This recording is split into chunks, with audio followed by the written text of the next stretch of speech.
महाकवि कालिदास को हुआ अपनी विद्वता का घमंड। महाकवि कालिदास के कंठ में साक्षात सरस्वती का वास था।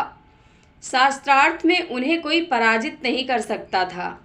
अपार यश, प्रतिष्ठा और सम्मान पाकर एक बार कालिदास को अपनी विद्वता का घमंड हो गया।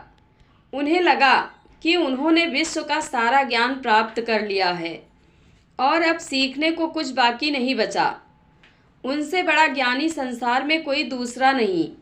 एक बार पड़ोसी राज्य से शास्त्रार्थ का निमंत्रण पाकर कालिदास विक्रमादित्य से अनुमति लेकर अपने घोड़े पर रवाना हुए। गर्मी का मौसम था। धूप काफ़ी तेज और लगातार यात्रा से कालिदास को प्यास लगाई। थोड़ी तलाश करने पर उन्हें एक टूटी झोपड़ी दिखाई दी। पानी की आशा में वह उस ओर बढ़ चले। झोपड़ी के सामने एक कुआं भी था। कालिदास ने सोचा कि कोई झोपड़ी में हो तो उससे पानी देने का अनुरोध किया जाए। उसी समय झोपड़ी में से एक छोटी बच्ची मटका लेकर निकली। बच्ची ने कुएं से पानी भरा और वहां से जाने लगी। कालिदास उसके पास जाकर बोले, बालिके, बहुत प्यास लगी है, ज़रा पानी पिला दे। बच्ची ने पूछा, आप कौन हैं? मैं आपको जानती भी नहीं, पहले अपना परिचय दीजिए। कालिदास को लगा कि मुझे कौन नहीं जानता भला, मुझे परिचय देने की क्या आवश्यकता। फिर भी प्यास से बेहाल थे तो बोले, बालिके, अभी तुम छोटी हो इसलिए मुझे नहीं जानती। घर में कोई बड़ा हो तो उसको भेजो, वह मुझे देखते ही पहचान लेगा। मेरा बहुत नाम और सम्मान है दूर दूर तक। मैं बहुत विद्वान व्यक्ति हूँ। कालिदास के बड़बोलेपन और घमंड भरे वचनों से अप्रभावित बालिका बोली, आप असत्य कह रहे हैं। संसार में सिर्फ दो ही बलवान हैं और उन दोनों को मैं जानती हूँ। अपनी प्यास बुझाना चाहते हैं तो उन दोनों का नाम बताएं। थोड़ा सोचकर कालिदास बोले, मुझे नहीं पता, तुम ही बता दो, मगर मुझे पानी पिला दो, मेरा गला सूख रहा है। बालिका बोली, दो बलवान हैं, अन्न और जल। भूख और प्यास में इतनी शक्ति है कि बड़े से बड़े बलवान को भी झुका दे। देखिए, प्यास ने आपकी क्या हालत बना दी है। कालिदास चकित रह गए।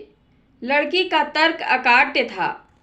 बड़े बड़े विद्वानों को पराजित कर चुके कालिदास एक बच्ची के सामने निरुत्तर खड़े थे। बालिका ने पुनः पूछा, सत्य बताएं, कौन है आप? वह चलने की तैयारी में थी।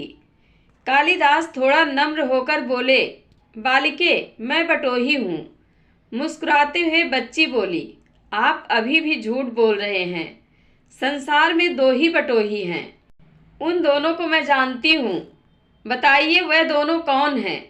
तेज प्यास ने पहले ही कालिदास की बुद्धि छीड़ कर दी थी, पर लाचार होकर उन्होंने फिर से अनभिज्ञता व्यक्त कर दी।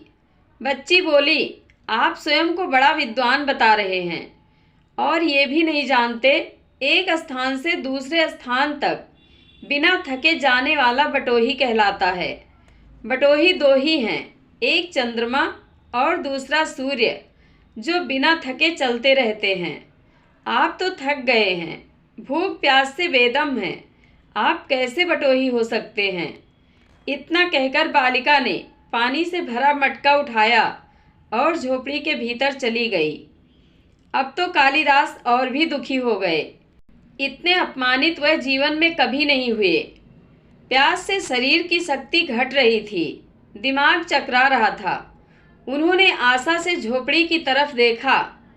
तभी अंदर से एक वृद्ध स्त्री निकली। उसके हाथ में खाली मटका था। वह कुएं से पानी भरने लगी। अब तक काफ़ी विनम्र हो चुके कालिदास बोले, माते, पानी पिला दीजिए, बड़ा पुण्य होगा। स्त्री बोली, बेटा, मैं तुम्हें जानती नहीं, अपना परिचय दो, मैं अवश्य पानी पिला दूंगी। कालिदास ने कहा, मैं मेहमान हूँ, कृपया पानी पिला दें। स्त्री बोली, तुम मेहमान कैसे हो सकते हो? संसार में दो ही मेहमान हैं, पहला धन और दूसरा यौवन। इन्हें जाने में समय नहीं लगता। सत्य बताओ, कौन हो तुम? अब तक के सारे तर्क से पराजित हताश कालिदास बोले, मैं सहनशील हूँ, अब आप पानी पिला दें। स्त्री ने कहा, नहीं, सहनशील तो दो ही हैं। पहली धरती, जो पापी पुण्यात्मा सबका बोझ सहती है, उसकी छाती चीर कर बीज बो देने से भी अनाज के भंडार देती है। दूसरे पेड़, जिनको पत्थर मारो फिर भी मीठे फल देते हैं। तुम सहनशील नहीं, सच बताओ तुम कौन हो? कालिदास लगभग मूर्छा के स्थिति में आ गए और तर्क वितर्क से झल्लाकर बोले, मैं हठी हूँ। स्त्री बोली, फिर असत्य। हठी तो दो ही हैं, पहला नख और दूसरे केस। कितना भी काटो बार बार निकल आते हैं। सत्य कहें ब्राह्मण, कौन है आप? पूरी तरह अपमानित और पराजित हो चुके कालिदास ने कहा, फिर तो मैं मूर्ख ही हूँ। नहीं, तुम मूर्ख कैसे हो सकते हो? मूर्ख दो ही हैं, पहला राजा, जो बिना योग्यता के भी सब पर शासन करता है, और दूसरा दरबारी पंडित, जो राजा को प्रसन्न करने के लिए गलत बात पर भी तर्क करके उसको सही सिद्ध करने की चेष्टा करता है। कुछ बोल न सकने की स्थिति में कालिदास वृद्धा के पैर पर गिर पड़े और पानी की याचना में गिड़गिड़ाने लगे। वृद्धा ने कहा, उठो वत्स। आवाज सुनकर कालिदास ने ऊपर देखा तो साक्षात माता सरस्वती वहां खड़ी थी। कालिदास पुनः नतमस्तक हो गए। माता ने कहा, शिक्षा से ज्ञान आता है, ना कि अहंकार।